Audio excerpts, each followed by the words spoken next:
If you're drawing someone that's older, it's really important that you know the differences between a younger person and an older person in terms of their features, skin, hair, all of that stuff. So the main two areas that I'm going to be focusing on in this video for older people is going to be the skin and hair, because those are the two things that go through the most changes and differences as you age.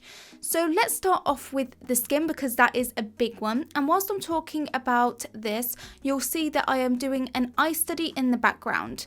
And let's first focus on creases, because as you age, you get a lot more creases and wrinkles. And it is so important that you include these in your drawing if you want your person to look older, because this is the key difference that you have when you age. You have a lot more creases and wrinkles, and you'll have really deep creases, and then you'll have some finer lines and wrinkles.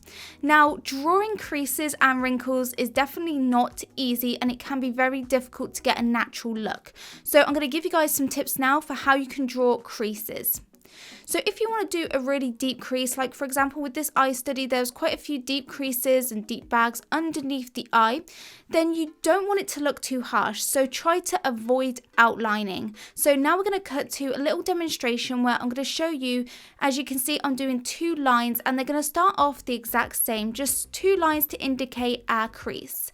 But what you don't want to do is just leave it there. You don't want it to be a really harsh line. What you want to do is soften that out. So there needs to be some sort of transition. You don't just want to have a line for the crease and then it completely change into a different value and your normal skin tone value. You need to ease in from that crease, that shadowed crease value, into your normal mid-tone skin value.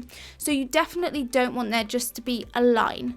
So what I'd recommend is start off quite dark where your center of the crease is, where the darkest part of the crease is, then lighten and lighten your pressure as you ease away from that crease. So that gives you more of that groove look to the crease, like it's actually a crease and not just a line on the paper. You want it to look like the skin is actually sinking in that certain place. Now, the deeper a crease is, the darker it is going to be. So if a crease is really deep, then it's going to have a much darker shadow right at the center of that crease.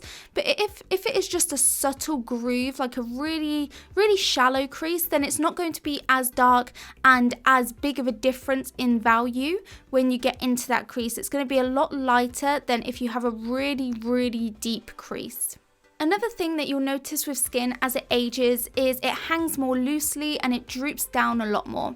So really study your reference to see if the skin is, for example, sagging over your features. Like for example, in this eye study, you can see that a bit of the skin on the eye above the eye is like sagging and drooping down onto the iris. And so not as much of the iris is visible because the eyelid is drooping down a bit more. And it's subtle things like this that you need to notice in your reference and actually create them in your drawing, and this is really going to age the person and make your drawing look a lot more accurate and realistic.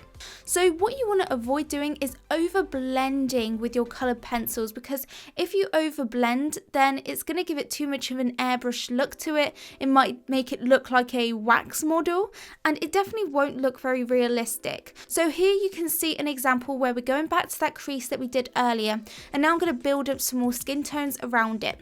And you can see when I over blend, it just makes it look very false, very artificial, and this can be a very common beginner mistake, to actually go in and over blend. But really, you don't want it to look really polished and really smooth. An older person's skin definitely isn't ultra smooth, so try to avoid burnishing with your colors too much. Alternatively, you can see that when I'm redoing it over on the good side, you can see that I'm shading still, but I'm not pressing hard on the pencil at all. So I just softly layer my pencils, and if I do need to go darker, instead of applying more pressure to the pencil, I will switch over to a darker pencil so that I still maintain that grainy look of the colored pencils. Now, you don't want it too grainy, and because I use the Bristol smooth paper, it's still fairly smooth, but it just gives that little bit of graininess that really does help with the texture. So definitely avoid applying too much pressure on your pencils. Keep it somewhat grainy. Now, before we move on to our next study, I need to quickly talk about eyebrows because they do change a little bit as you age as well. Firstly, they will tend to become grey or white some of the time, and also they can become a lot sparser, and if it is an older man that you're drawing, they could become longer, more wispy, have more like curl to them. And so really look at your reference to see if the eyebrows are grey, are they thinner? And also what I notice is because the eyebrows are a lot thinner and they're very light in colour, a lot of the time you can see the skin peeping through them. So what I like to do before I add the eyebrow hairs is I actually like to add a base layer of skin tone so that when you add the eyebrows on top, you can still see some of the skin tone showing through, and that definitely gives it more of a natural look to it. Before we move on, I want to let you guys know that if you want to follow along with these 3 studies in real time with voiceover, learn all of my techniques, then they are available over on my Patreon right now, as well as over 200 other real-time tutorials that you can follow along to. For each of my tutorials, I offer the sketch outline, references and materials list, and complete voiceovers so that you can follow along with me. Once you become a patron, you will access all of my tutorials instantly, so you can get access to loads of other colour pencil portrait tutorials as well as lots of other tutorials for different mediums and different subject matters. So I will leave a link at the top of the description so that you can go and check it out and learn even more about what my Patreon has to offer. Now moving on to our second study, which is a skin study, and now what I want to talk about is colour changes. So not only is there more texture in the skin, but there's often quite a lot of colour changes. So there might be a different sort of pigmentation of the skin, and quite a lot of the time as you age you get more age spots, which are very much, they look like freckles on the skin, so I draw them very similarly to how I would draw freckles. But you need to look at your reference again for changes in the colour of the skin. So look to see if there's any pigmentation, is there any moles, is there any like spots like that, and really just focus on whether there's any hue changes, is there more redness in the skin in certain areas. And so what I like to do is I do like to do my general base colours, but then I look around the reference to see if I need to glaze any more colours. For example, add some more red tones to more redder patches of skin, add more warm tones if there's more warm hues to the skin. And I do find with older people there's a lot more colour changes.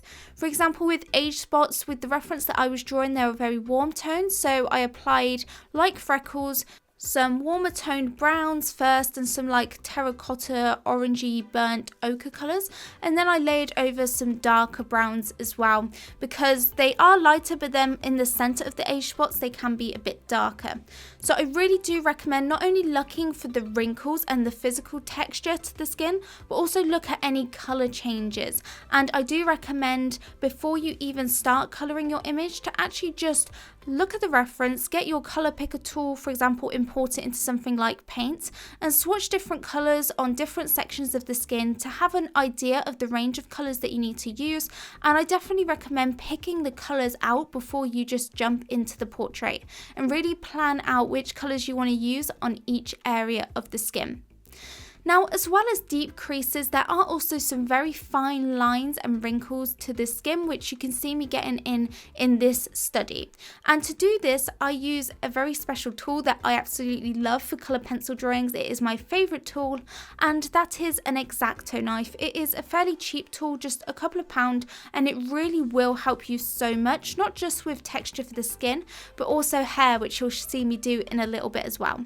So what I like this for is those shiny, really light wrinkles. So do you know what I mean? If you see a reference of an older person and they have those really shiny, thin wrinkles that aren't really deep, they're just like surface lines, and particularly this study was of a hand, so you can see them a lot on older people's hands. And so now you can see what I do is I just go in with that X-Acto knife and I really gently scrape some of the top layer of colour pencil off of my drawing, and that shows a lighter colour underneath, and this gives a really nice illusion of really fine wrinkles to the skin. And it is a really quick and easy way to do this, and you don't have to try and preserve all of those little wrinkles. You can just go and do this afterwards, and it really does help so much with that texture. I have got a whole video of how I use this tool in my colour pencil drawing, so I will add that as a card up above.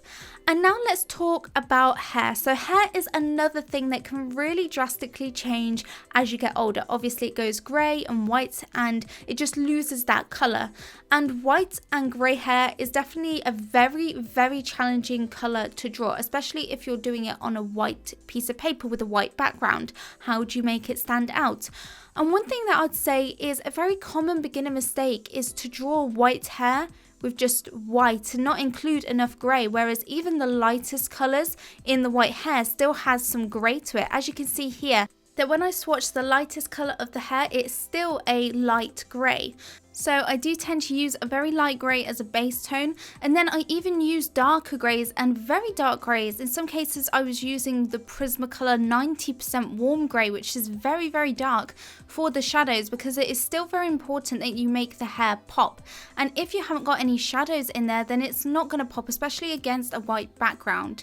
Now, one thing that I would say is that white and grey hair is going to stand out more if it is against a darker background. So here I'm just going to show you an example where I basically did a lock of very white hair on a toned piece of paper, and you can see that it kind of is easier to do when you're using toned paper and just going in with a white pencil, a medium sort of grey and a darker grey, and it pops a lot easier because it's got that darker background, so there's more contrast. Whereas when you're drawing white hair against a white background, there's not much contrast there, so it's very hard for it to really pop out of the page. So if you can, I would recommend doing it on some darker paper or adding a darker background if you really want that white to pop, because if you want white to pop, then you need to contrast it, and the opposite of white is a very dark value.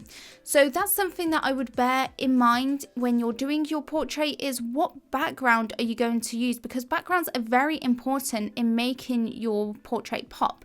So now that we've talked about how to get the right accurate colour for your white grey hair colour, it's also important to know how to get details in there. And like I said, I also use the X-Acto knife for all of my hair studies. It is such a good tool, and it means you don't have to preserve the really white wispy bits of hair. So here you can see up close in real time how I add these little hairs with my X-Acto knife. It is so easy. I do it the same way that I did with the skin. I just go and sweep my knife across the paper and actually lift up that top layer of coloured pencil, and it reveals the lighter colours underneath, which is that very light grey. So this really helps to give detail to your hair study, and it can be hard to get detail into a very light hair study and make it stand out. So this X-Acto knife technique is going to stand out a lot better on the darker areas, but I also do like to go and add some details to even the lightest areas of the hair, just to add a bit more detail and texture. But this is definitely going to help if you start to add in more of those greys, because it will show up better and it will give you those few really highlighted strands. And the last thing that I want to touch on is when you're drawing hair that's very light, again, the skin, particularly at the hairline, is peeping through a little bit. So as you can see with the hair that I did include the skin tone to show how it transitioned up into the hairline a little bit, and then I drew some of the actual wisps of hair with the knife over the top.